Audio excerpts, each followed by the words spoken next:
ये नौकरानी रोज मुझसे कहा करती, मालकिन आप नाइट की ड्यूटी ना किया करे, आपके हिस्से की सजा मुझे भुगतनी पड़ती है। मुझे उसकी बातें कुछ समझ नहीं आई। एक दिन मेरी तबीयत खराब थी, तो अपनी जगह किसी और को ड्यूटी देकर मैं अचानक जल्दी घर आ गई। तो मेरे कमरे में चीख की आवाज आ रही थी। जब कमरे का दरवाजा खोला तो सामने का मंजर देखकर मेरे तो होश ही उड़ गए, क्योंकि मेरे कमरे में मेरी बेटी और नौकरानी उस हालत में थी। मैं कई दिनों से देख रही थी कि नौकरानी बार बार मेरे पास आती थी और कुछ कहे बगैर ही वापस चली जाती थी। शायद वह मुझसे कुछ बात करना चाहती थी। जब मैंने 2-3 बार ये करते हुए देखा था, तो एक दिन मैंने उसे पूछ लिया, ललिता सब ठीक तो है? क्या तुम्हें कोई बात करनी है? मुझे लगा था शायद उसे पैसे की जरूरत होगी, क्योंकि उसके घर की आर्थिक स्थिति बहुत ही खराब थी। गरीब लोगों को तो यही समस्या रहती है, उन्हें कभी कभी पैसे की जरूरत होती है। तो मैंने इसलिए उसे पूछ लिया, पैसे की जरूरत तो नहीं? तो सुनीता कहने लगी, नहीं नहीं मालकिन, मुझे पैसे की जरूरत नहीं है, बल्कि मैं तो आपसे कोई और ही बात करना चाहती थी। मुझे उसके चेहरे पे चिंता की लकीर साफ दिखाई दे रही थी। मैंने उससे कहा, ललिता जल्दी से बताओ, मुझे हॉस्पिटल जाने के लिए देर हो रही है। तो ललिता कहने लगी, मैं बस आपसे यही कहना चाहती हूँ कि आप नाइट ड्यूटी ना करें। मैं चौंक कर थोड़ा गुस्से से उसे देखा। उसकी ये बात कहने का क्या मतलब है कि मैं नाइट ड्यूटी ना किया करूं? आखिर वह कौन होती है मुझे ये सलाह देने वाली? मुझे गुस्से से देखकर वह बगैर कुछ कहे जल्दी से वहां से चली गई थी। फिर मैंने सोचा कि शायद मेरे जाने के बाद उसे घर के काम ज्यादा करने पड़ते होंगे, इसलिए वह ऐसा कह रही है। मुझे वैसे भी काफी दिनों से उसका व्यवहार कुछ बदला बदला सा लग रहा था, इसलिए मैंने सोचा कि मुझे उस पर नजर रखनी चाहिए और आखिर पता तो चलना ही चाहिए कि उसके दिमाग में चल क्या रहा है। खैर, उस दिन मैं अस्पताल चली आई। वैसे तो मैं दिन की ड्यूटी ही किया करती थी, लेकिन पिछले 4 साल से मैं नाइट शिफ्ट कर रही थी, क्योंकि मेरे बच्चे अब बड़े हो गए थे, इसलिए मुझे कोई समस्या नहीं होती थी। और वैसे भी मैंने ललिता को पूरे दिन के लिए रखा हुआ था कि वह दिन रात हमारे घर में ही रहे, और शाम को तो मेरे पति भी घर पर चले जाते थे, तो इसलिए मुझे कोई भी चिंता नहीं रहती थी।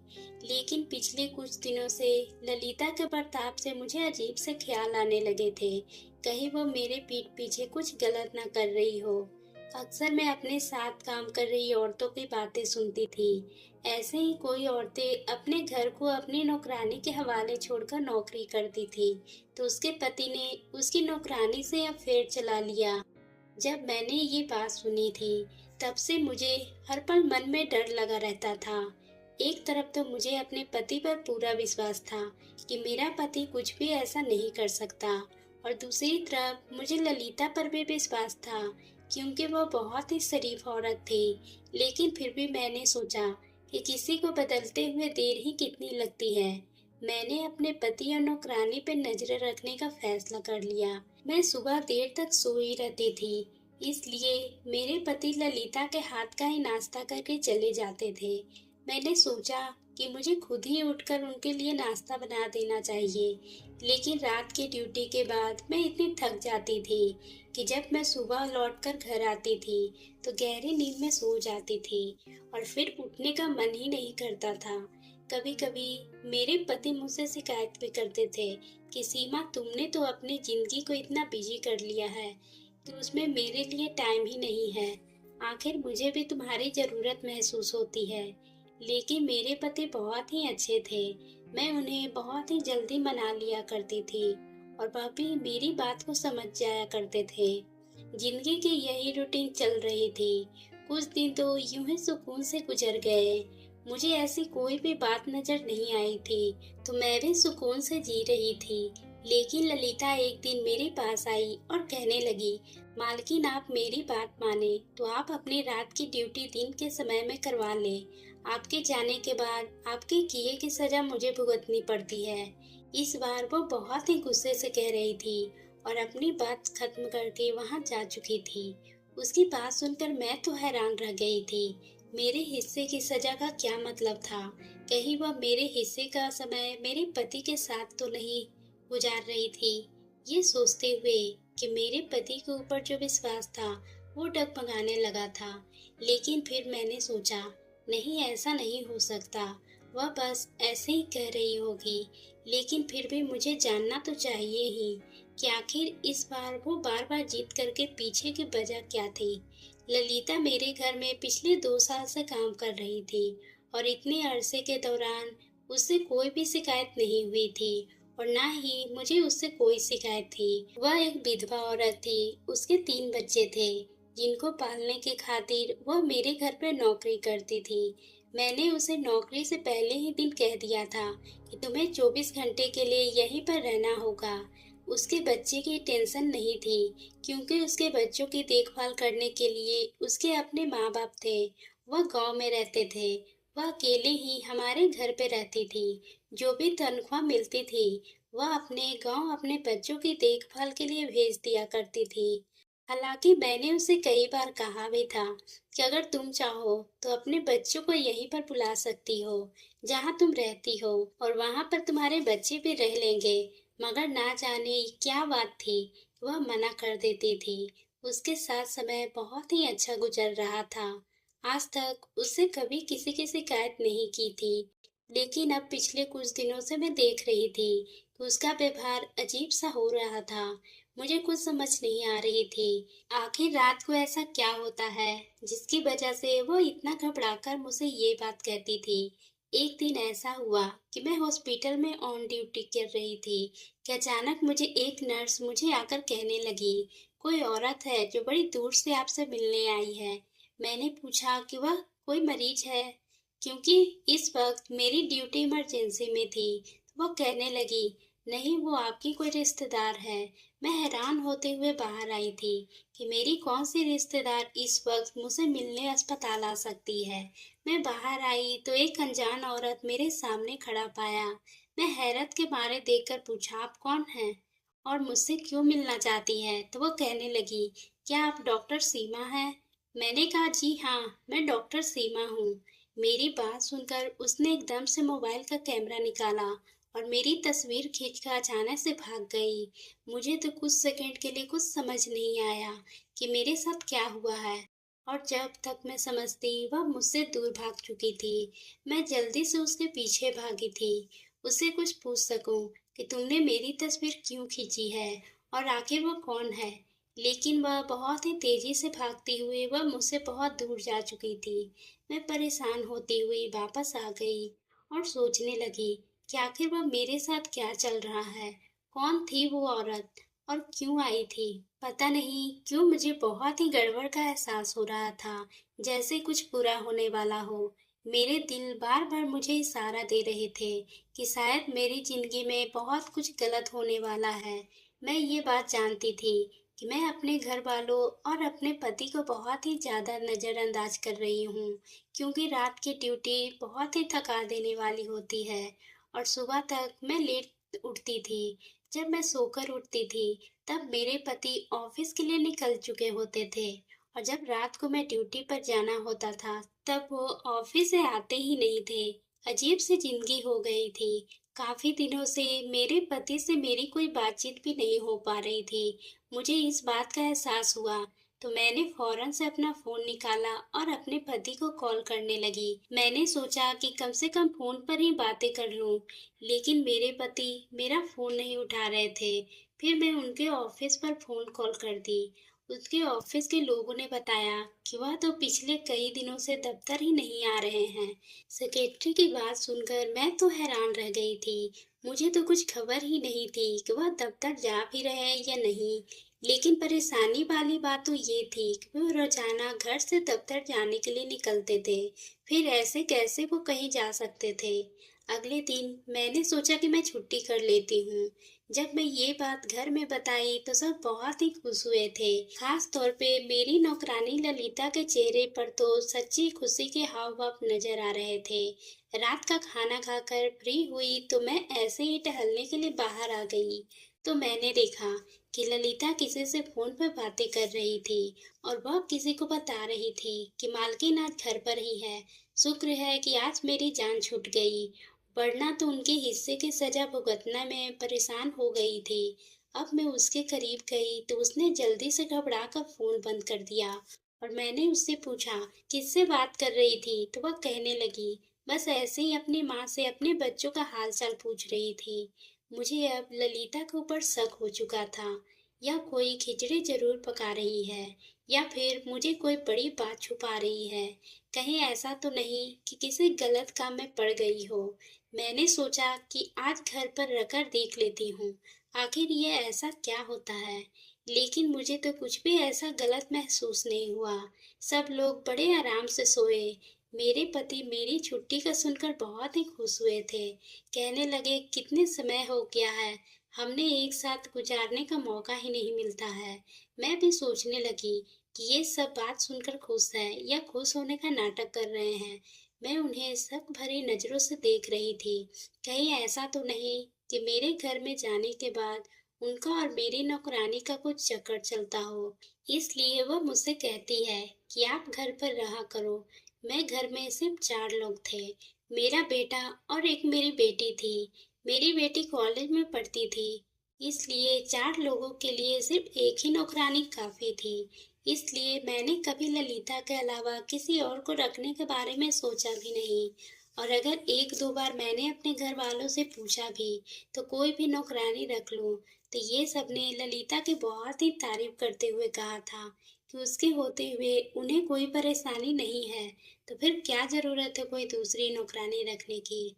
मैं भी सुकून से हो गई थी। लेकिन कुछ दिनों से मैं देख रही थी कि ललिता और मेरी बेटी खुशी आपस में कुछ ज्यादा ही प्यार से रहने लगे थे। खुशी हर वक्त ललिता के आसपास रहती, कभी कभार उसकी कमर में बाहें डालकर खड़ी होती, कभी उसको गालों पर प्यार कर रही होती। मुझे ये देखकर बहुत ही अजीब सा लगता था। आखिर वह ललिता को इतना प्यार क्यों करने लगी है।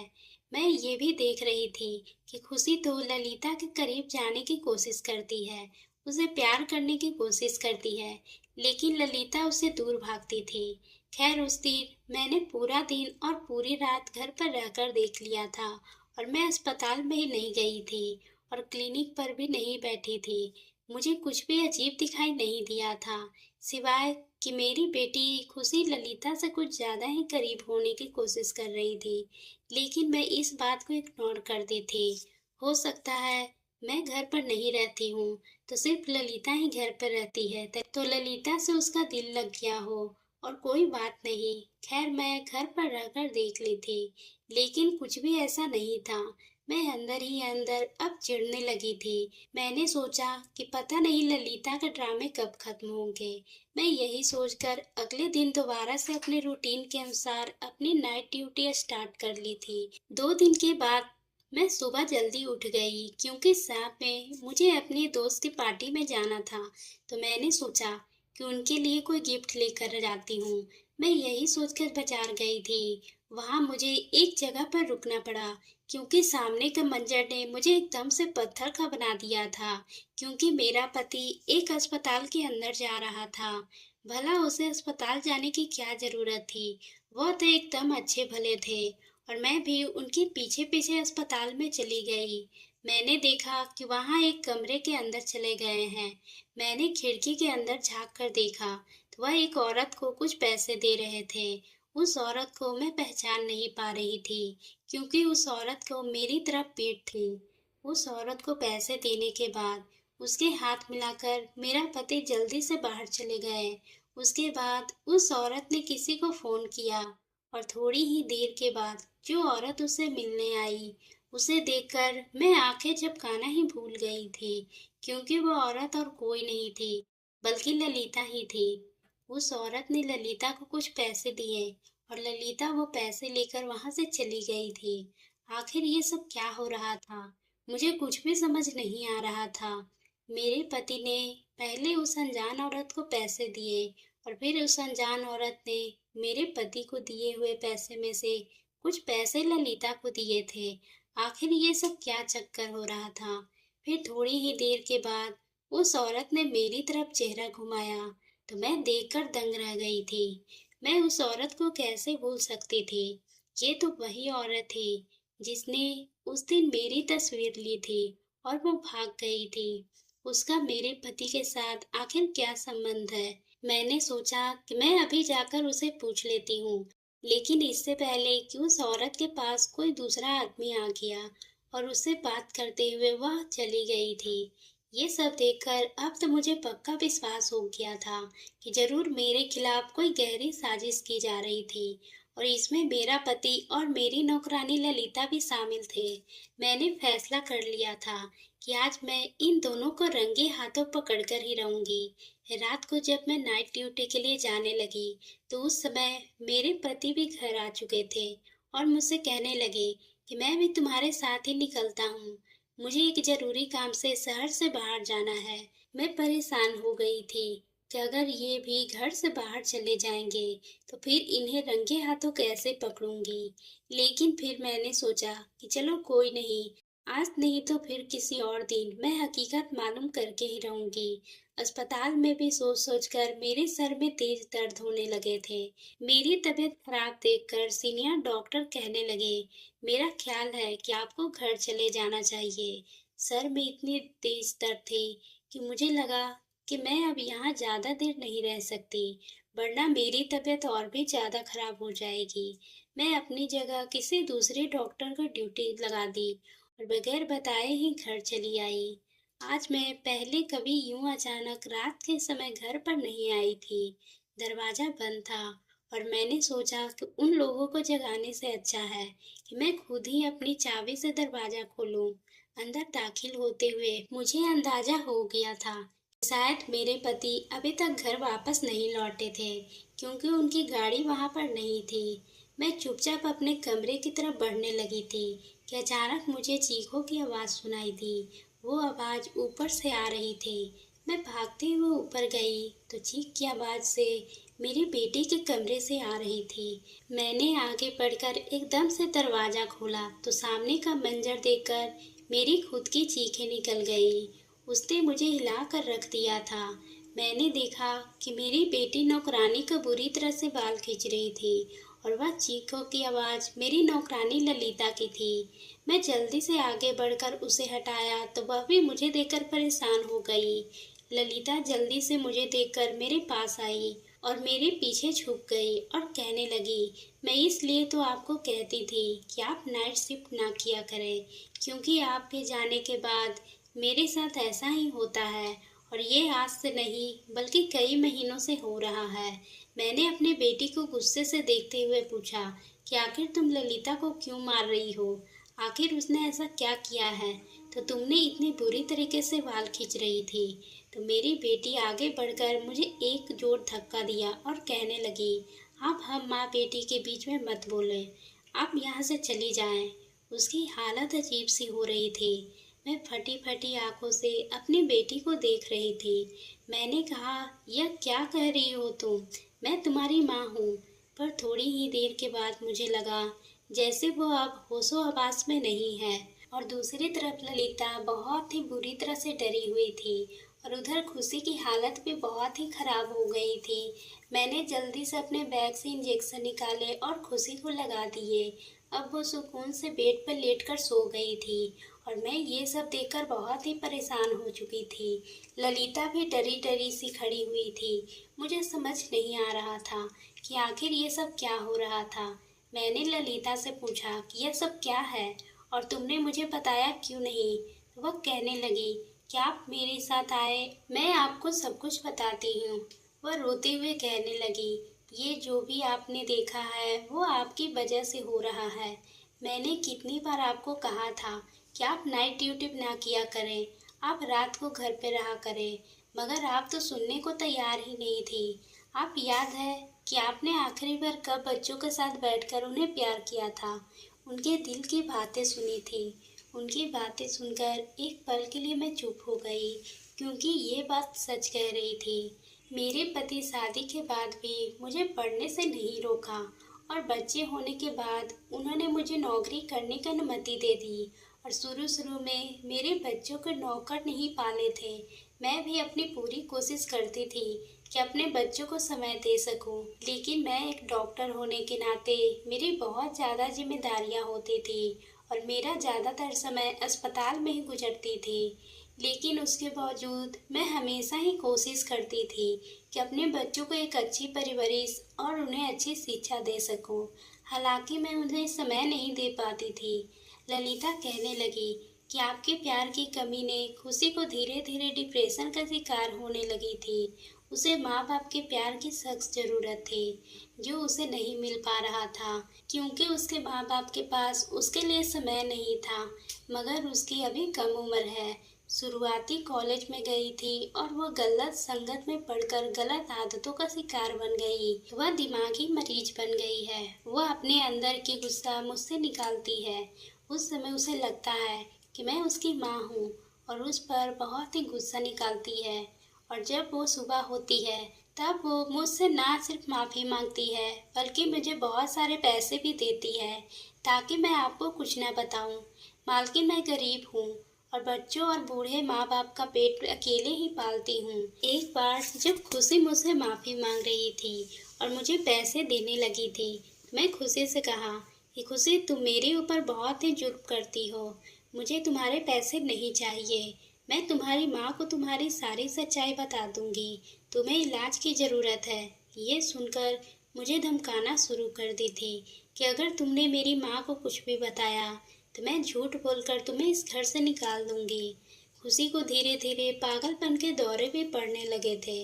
वह कभी कभी मुझे अपनी माँ समझकर मुझसे बहुत प्यार करती थी, तो कभी कभी वह मुझे सारे गुस्से मुझ पर उतार देती थी। मैं तो कभी सोच भी नहीं सकती थी कि मेरे बच्चे के साथ ये सब चल रहा होगा।